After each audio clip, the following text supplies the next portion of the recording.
안녕하십니까. 한국뒷가시무소 대표 이상욱입니다. 어제 호치민에 왔습니다. 2월 5일 한국에 들어갈 예정인데요. 호치민에서 지금 힐링의 시간을 가지고 있는데, 호치민 푸미용에 있는 제가 자주 오는 스타벅스입니다.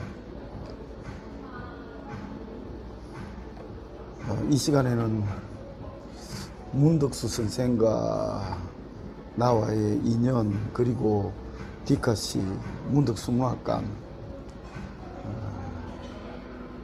이런 테마를 해서 좀 말씀을 드릴까 합니다. 여러 자리에서 이런 얘기를 하기도 했는데, 오늘은 좀 더 이 유튜브를 통해서 말씀을 자세히 드리고 싶습니다.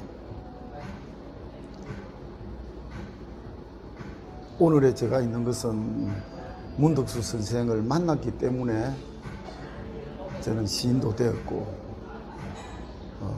대학 교수도 되었고, 또 디카시라는 이런 새로운 장르 운동도 할 수 있었다고 말해도 결코 과언은 아닌 것 같습니다. 제가 시인이 될 거라고는 생각을 못했고요. 대학 다닐 때는 그 기독교 신앙과의 어떤 그런 충돌, 이런 것 때문에 엄청난 고뇌에 빠졌습니다. 저는 집 앞에 바로 장산교회가 있었고, 그래서 의식이 생길 때부터 기독교적인 세계관을 받아들이고 그렇게 살아왔는데, 대학에 들어가서 대학생 선교회 CCC를 만나게 되면서 내가 이때까지 신앙해 왔던 그 기독교 신앙이 잘못된 게 아닌가, 그런 회의랄까. 그래서 그냥 막연하게 교회당에 다니고 이 세상을 하나님이 창조한 것이고, 또 예수 그리스도가 구세주라는 그런 기본적인 사항들에 대해서 저도 의심 없이 그렇게 자연스럽게 믿어왔는데, 신앙한다는 것이 무엇인가, 예수를 믿는다는 것이 무엇인가, 이런 것들이 내가 생각해 왔던 것과는 다른 그런 복음을 만나게 돼 가지고 엄청난 절망, 이런 것에 빠졌습니다. 그래서 거기에 대해서 고뇌하고 회복하기 위해서, 그러니까 그 수렁에서 본래의 어떤 그런 편안한 신앙으로 되돌려 놓기 위해서 기독교 관련 책을 읽고, 또 유명하다는 목사님을 만나서 상담도 하고 그렇게 했는데, 심지어 그 당시에 조용기 목사님이 굉장히 유명하다고 해서 제가 대학 다니면서 모든 일을 제껴두고 순복음교회를 찾아가 가지고 면담 신청을 했는데, 워낙 많은 성도들을 목회하고 있기 때문에 저 같은 사람을 만나 주지도 않았고, 그래서 만날 수도 없었습니다. 그리고 또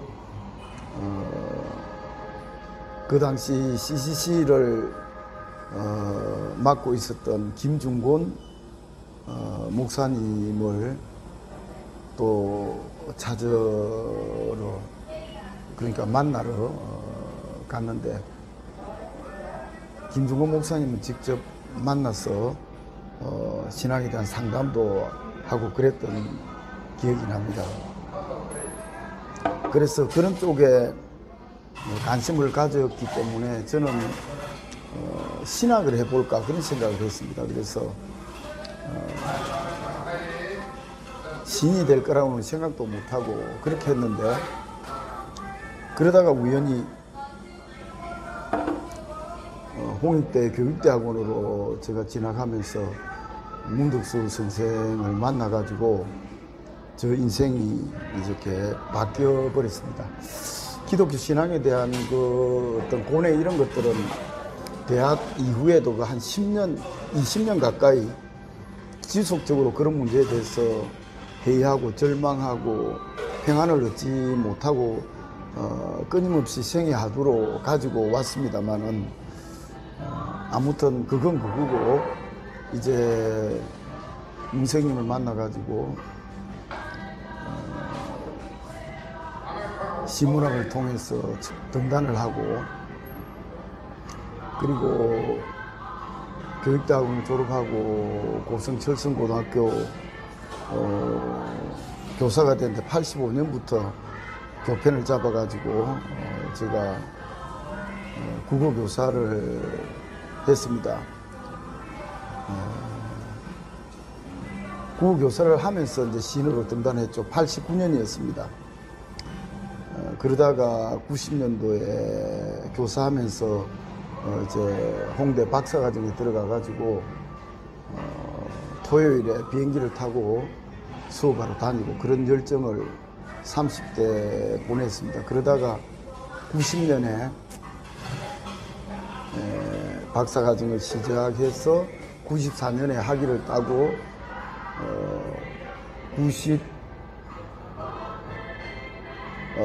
94년 2학기 때 고등학교 교사 사직을 하고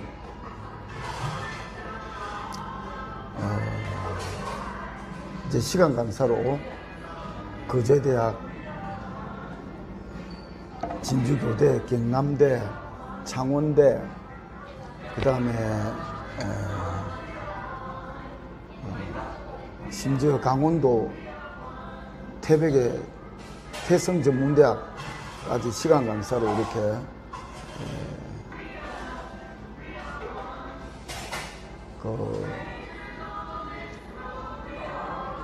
보따리 장사를 하고 그래가지고 99년도에 이제 장신대 문창각이 생기는 바람에 실용 교수로 운 좋게 들어오게 됐습니다. 그래서 이제 교수 생활을 쭉 하게 됐는데, 문창각 교수로서 미디어의 진화에 따라서 시가 어떻게 변할 것인가, 어떻게 살아남을 것인가에 대한 고민을 하다가 디카시라는 이런 새로운 문학 장르를 개척하게 된 것이죠. 디카시라는 신조를 만들고 고성가도라는 디카시집을 내고 고성을 중심으로 지역 운동을 펼쳤는데, 그런 것에 대해서는 뭐 여러 차례 말씀을 드렸습니다. 그러다가 이제 이 운동이 굉장히 확산되면서 디카시에 굉장히 그 에너지를 많이 쏟게 됐는데, 2000년도에 문득수 선생께서 갑자기 갑상선 암이 발병해가지고 이제 자기 자료를 함날을 예측 못하니까 창신대학에다가 내가 문창각 교수니까 기증을 했습니다. 그래서 2000년도에 문득수 문학관을 개관하게 됐는데, 문득수 문학관을 개관하고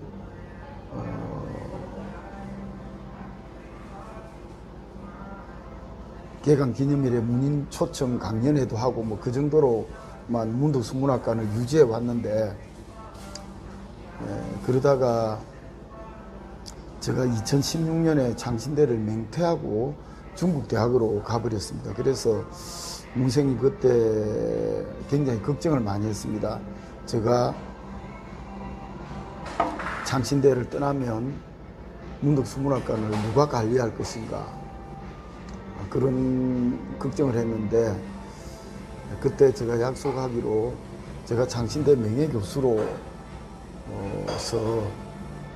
관리를 하겠다고, 그렇게 해서 제가 그 당시 강병도 이사장께 그런 취지로 제가 대학을 떠나도 문덕수문학관을 관리를 하겠다고 바깥에서 그렇게 했는데, 그러다가 2020년도에 문생님이 이제 별세를 하시고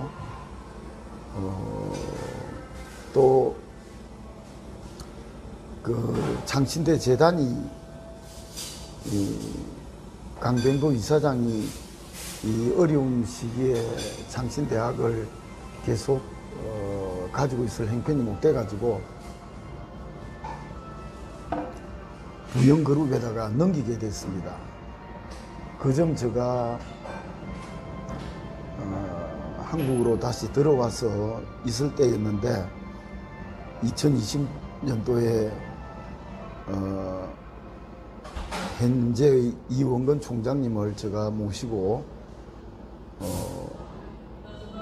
서울의 문덕수 선생님 장례식장에 모시고 가서 문덕수 문학관을 이대로 둬서는 안 된다. 정말 거기에 한국 문학 보물들이 거기 다 있는데, 그리고 문덕수라는 그 큰 시인을 제대로 기르기 위해서는 지금 상태의 문덕수 문학관으로 안 된다고 말씀을 드리고, 그래서 제가 문덕수 문학관에 대한 그런 새로운 프로젝트 이런 것들을 PPT로 만들어 가지고 드리기도 하고 그랬습니다. 그러다가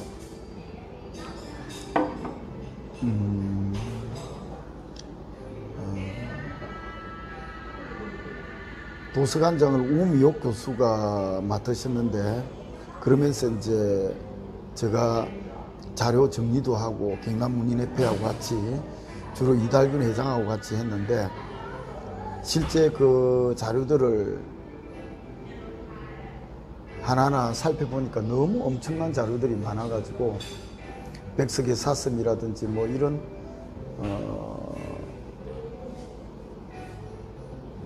근현대문학 행성기, 그러니까 한국의 근현대문학 행성기의 주요 원본들이 한 500여 권 있고 원서도 뭐 수천 권 있고, 그래서 이걸 이대로 둬서는 안 된다. 이걸 정말 그 자체로서 근대문학 자료관이 되어도 될 만한데, 그래서 계속 건의를 하고 걱정만 하고 있었는데, 지난해 이제 박혜진 현재의 도서관장이 문덕수문학관을 도서관으로 확장 이전하겠다고 해서, 그거 너무 좋은 아이디어라고 제가 적극적으로 서포트하고 해서 지금의 그 창신대 도서관에 정말 전시실이 큰 전시실이 저 2개나 있고, 수장고, 뭐 연구실, 사무실, 간장실, 교육실 엄청난 규모로 이제 확장 이전을 했습니다. 그래서 지금 경남도의 등록 절차를 밟고 있고, 한국문학관협회 가입 절차를 지금 밟고 있는데 곧 아마 잘 될 거로 기대됩니다. 그래서 이제 문덕수 문학관을 그 새로 옮기고 리모델링 작업을 할 때 거기에 문덕수 문학관 전시실 2에 문덕수와 디카시, 창신대학교와 디카시 이런 조언을 만들었습니다. 사실 문덕수와 디카시 제가 몇 차례 말씀드렸습니다만은, 디카시가 언어예술인데도 언어를 넘어서서 영상까지 하나의 기호로서, 문자 기호와 영상 기호로 하나의 텍스트로서 시를 만들어내는 그런 작업이 시론화되어야 되는데, 시가 언어예술인데 어떻게 사진을 끌어들여서 디카시라는 이름을 붙일 수 있느냐, 이런 데 대한 고민이 없지 않았습니다. 물론 그 앞에 사진시도 있었지만은, 그래서 문득 선생이 오늘의 시작법 그 수정본 서문에서 시는 언어예술인데도 언어를 넘어선다라는 이런 맹제를 말씀을 하셔가지고, 그걸 원용해서 하나의 디카시론 작업을 했다 해도 과언이 아닙니다. 그런 측면에서 제가 문득 선생에게 사설을 받고 문학적 단련을 하고, 그래서 디카시라는 이런 새로운 장르를 재창하고 시론화 작업을 한 것은 문득 선생의 시론에 가져온 게 크다고 볼 수 있겠고, 또 문득수 문학관 내에 창신대학교와 디카시라는 이런 조언을 만든 것은, 제가 2004년에 디카시라는 신조어로 디카시를 제창할 때 창신대학교 연구실에서 제가 디카시론을 연구하고, 또 디카시를 한국문학도서관에 올리는 작업을 했습니다. 그리고 최초의 디카시도 창신대 캠퍼스를 찍고 써서 봄밤이라는 디카시가 최초의 디카시입니다. 그런 측면에서 창신대와 디카시라는 이런 조언을 만든 것인데, 제가 만들자고 한 게 아니라 우리 박혜진 도서관장이 적극적으로 그렇게 하자고 해서 했는데, 그러고 보니 너무 잘 된 것 같습니다. 그래서 창신대학은 디카시와 문득수 문학관, 이거로 이제 상당히 다른 대학에 없는 특화된 콘텐츠가 되는 것이고, 그래서 도서관을 문득수와 디카시, 문득수 문학관과 디카시로 특화된 그런 도서관으로 지금 이미지 메이킹을 하고 있습니다. 박예진 도서관장이 그런 아이디어를 내셨는데, 어쨌든 지난해에는 창원시의 보조금 지원을 받아가지고 문득수 문학관에서 제1회 창원 세계 디카시 페스티벌을 했습니다. 올해도 이제 제2회 창원 세계 디카시 페스티벌을 할 것이고요. 그래서 창신대학에서 매년 창원 세계 디카시 페스티벌을 하게 됩니다. 그래서 디카시는 고성이 발원지이기도 하지만 창신대학에서 디카시가 시작됐기 때문에 창신대학이 소재한 창원 특례시도 디카시의 중요한 토포스라고 할 수 있는 것이죠. 그래서 창원 특례시도 앞으로 디카시의 어떤 새로운 중심으로서 디카시 페스티벌도 하고, 그런 작업들을 마산 국가축제 기간에 그렇게 하게 됩니다. 어쨌든 그런 과정에서 제가 지난해 9월에 문득수 문학관 관장으로 선임이 됐습니다. 물론 무보수로 제가 봉사하는 겁니다만, 그래서 문득수 문학관 일을 제가 지금 저 생애 마지막 어떤 프로젝트라고 생각하고 지금 여러 가지 다양한 기획들을 하고 있습니다. 그래서 제가 문득수 선생을 만나서 신이 되고 교수가 되고, 또 문득수 선생의 그 유지를 받드는 문득수 문학관 관장까지 이렇게 맡아서 사람의 인연이라는 것이 참 저 의지와 상관없이 이렇게 엮여져 가지고 제가 문덕수 선생의 그 크신 문학적 업적을 기리고 또 문덕수 선생이 남겨주신 그 방대한 한국 문학의 원본들을 잘 관리하고 부진들에게 활용될 수 있도록 그렇게 하려고 생각을 하고 있습니다. 어떤 면에서는 신학을 하려고 했던 것이 이제 문학을 하게 되는 것은 정말 사람이 계획할지라도 그 길을 인도하시는 이는 주님이시다 이렇게 볼 수밖에 없는, 저가 마음을 먹었다 할지라도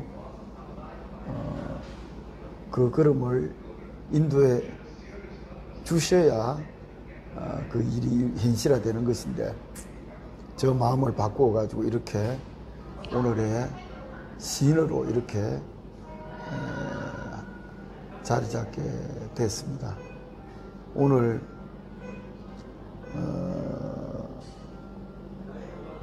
문덕수와 나 그리고 문덕수 문학관 디카시 이런 가정에 대해서 두서없이 말씀을 드렸습니다. 오늘 상당히 제가 감상적이 되는 것 같습니다. 또 다음 시간에 찾아오도록 하겠습니다. 감사합니다.